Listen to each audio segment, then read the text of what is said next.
कई लोग ये प्रश्न कर रहे हैं कि गुरुजी निर्जला एकादशी का व्रत हम किस दिन रहे, 6 तारीख को रहे कि 7 तारीख को रहे, 6 जून को व्रत रहे कि 7 जून को व्रत रहे। ध्यान से सुनिए, मैं आपके संशय का समाधान करने जा रहा हूँ।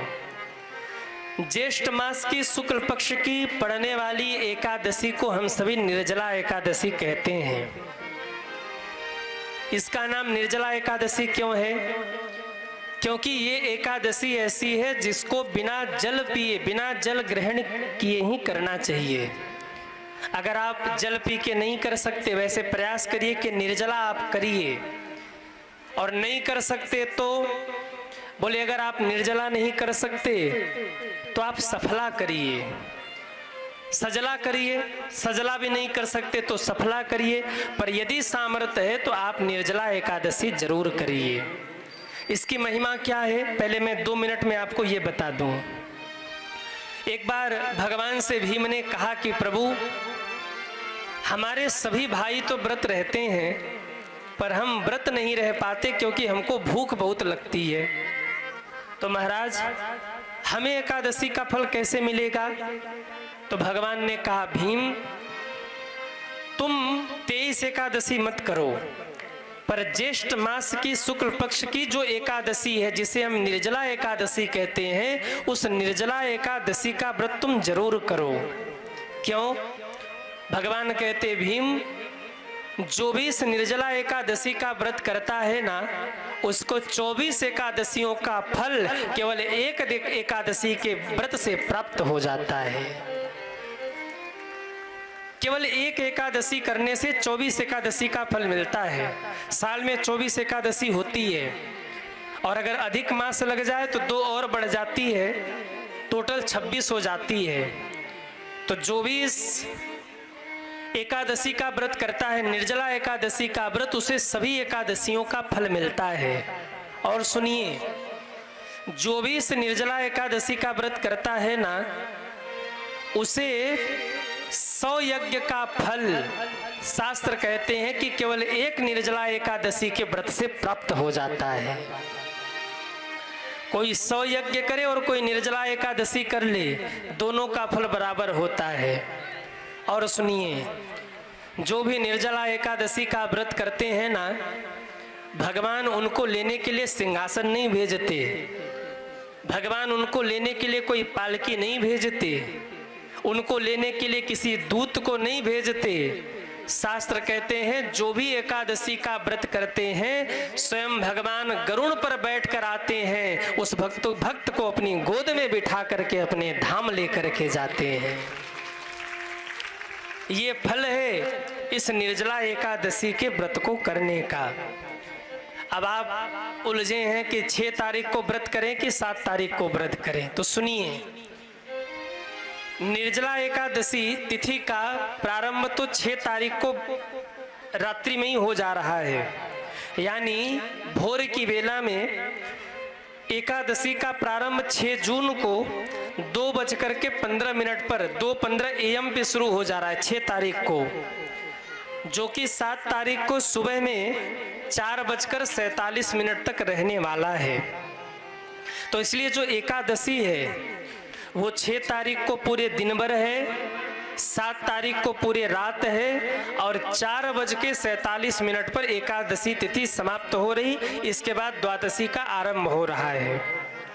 तो अगर इस दृष्टि से देखें तो एकादशी तिथि 6 को है और व्रत भी 6 को होना चाहिए।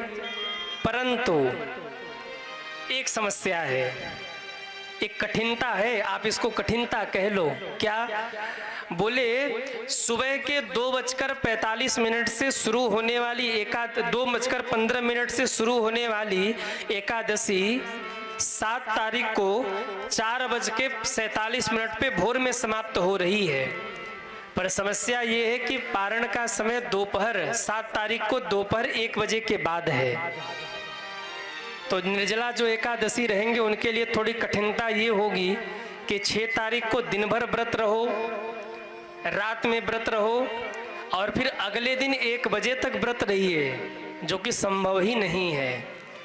तो संतों ने कहा, अब ध्यान दीजिएगा, तिथि तो 6 को है, लेकिन एकादशी तिथि का मान्य दो तरीके से होता है। कैसे? बोले, एक है सूर्योदय से और दूसरा है अरुणोदय से। तो जिस समय एकादशी की तिथि समाप्त हो रही है 7 तारीख को भोर में लगभग 4:45 बजे, उस समय अरुणोदय का समय है।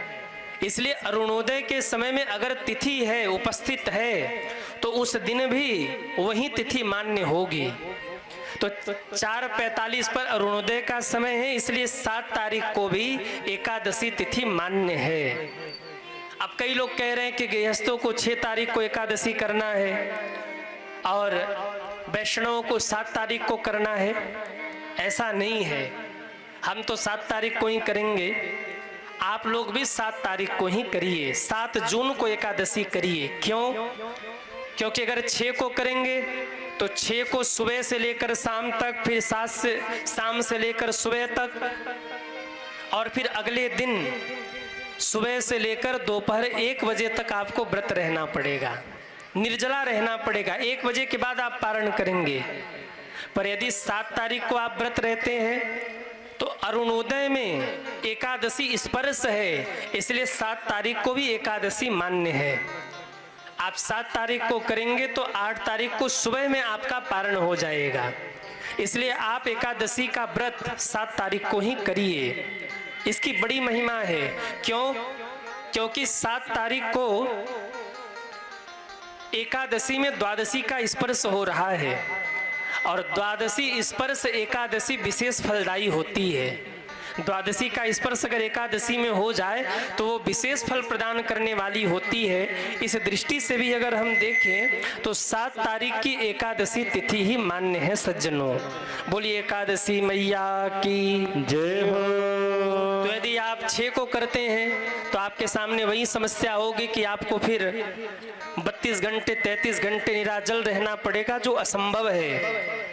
पर शाम को अगर आप 7 तारीख को करते हैं एकादशी तो यह आपके लिए सुलभ है। दूसरी बात, जैसे जन्माष्टमी में रोहिणी नक्षत्र का विशेष महत्व है, ऐसे ही एकादशी में चित्रा नक्षत्र का विशेष महत्व है। तो ये जो चित्रा नक्षत्र है ये 6 को नहीं है, चित्रा नक्षत्र का योग 7 तारीख को बन रहा है। तो इस दृष्टि से भी अगर हम देखें तो 7 तारीख की एकादशी ही ज्यादा मान्य है सज्जनों। और तीसरी बात, 8 तारीख को भी द्वादशी है। 8 तारीख को भी द्वादशी है। तो अगर आप 7 को एकादशी रहते हैं तो 8 को सुबह में आप आराम से पारण कर सकते हैं, उसमें कोई दिक्कत नहीं है। तो आप सभी लोग 7 तारीख को ही एकादशी का व्रत करें, इससे विशेष कल्याणकारी है। 6 तारीख को भी है, 7 तारीख को भी है, पर विशेष लाभकारी जो तिथि है वो 7 जून की है। तो आप सभी को 7 को ही व्रत रहना है। अब किसी के मन में होगा कि गुरुजी कहीं 6 को हमने व्रत नहीं रहा तो व्रत भंग तो नहीं हो जाएगा हमारा। देखो, व्रत तो 7 को रहना है, पर इसका मतलब ये नहीं कि कल निर्जला रहना है तो आज खूब खा लो। नहीं, ऐसा भी नहीं होना चाहिए। अगर आपके मन में संदेह है, भ्रम है, तो आप 6 तारीख को फलाहार रह लीजिए। सिंगाड़े वगैरह का आटा ले लीजिए, आप उससे कुछ पूड़ी वगैरह बना करके, आलू पका करके उससे पा लीजिए। तो 6 तारीख को आप फलाहारी रह करके कुछ जो फलाहारी में पाते वो पा करके आप व्रत कर लीजिए, और 7 तारीख को आप निराजल रह करके एकादशी का व्रत करिए, निर्जला एकादशी का व्रत करिए। इस प्रकार आपका व्रत पूरा होगा सज्जनों। जो भी एकादशी का व्रत करता है भगवान नारायण उसके जीवन में परम प्रसन्न होते हैं।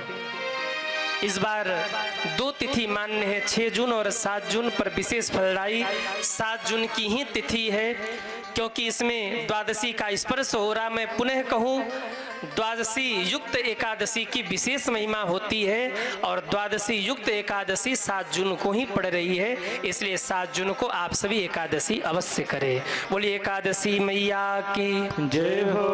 एक बात और, आप अगर 24 घंटे की निर्जला नहीं कर सकते तो आप 12 घंटे की निर्जला करिए। करना कैसे है?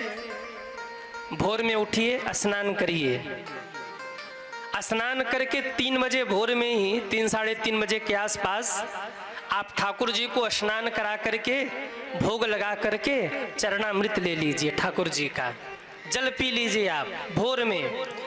पूरे दिन आप एकादशी रहिए, निर्जला रहिए। शाम को जब सूर्यास्त हो जाता है तो सूर्यास्त के बाद 2 घंटे बाद आप जल ग्रहण कर लीजिए। इससे क्या होगा?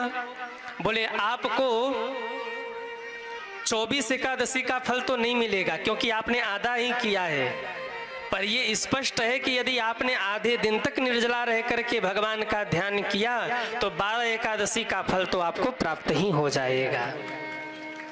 तो पहले ये प्रयास करिए कि 7 तारीख को आप भोर में जल पीकर पूरे दिन व्रत रहिए, रात में भी व्रत रहिए, और 8 तारीख को सुबह पारण करिए जल लेकर के, चरणामृत लेकर।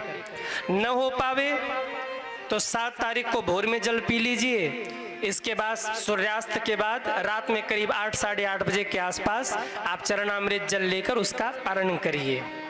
और वो भी ना हो पावे तो भैया 7 तारीख को कम से कम फलाहार कर लेना, भोजन मत करना। आप कहोगे महाराज उससे भी नहीं चलेगा, तो एक काम करना, भोजन भी कर लेना पर चावल मत खाना। अब आप कहोगे महाराज वो भी नहीं चलेगा, तो फिर चावल खाओ। एकादशी के दिन चावल में दुनिया के सारे पाप आके बैठ जाते हैं, और जब आप चावल खाओगे तो सारे पाप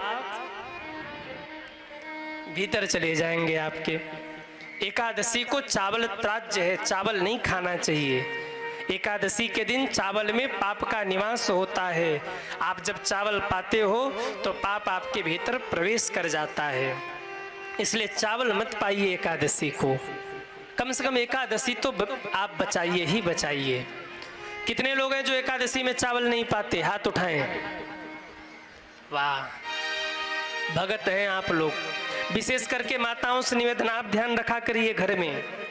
जिस दिन एकादशी हो एक दिन पहले शाम से ही घर में चावल बंद कर दीजिए, और एकादशी को तो बनना ही नहीं चाहिए।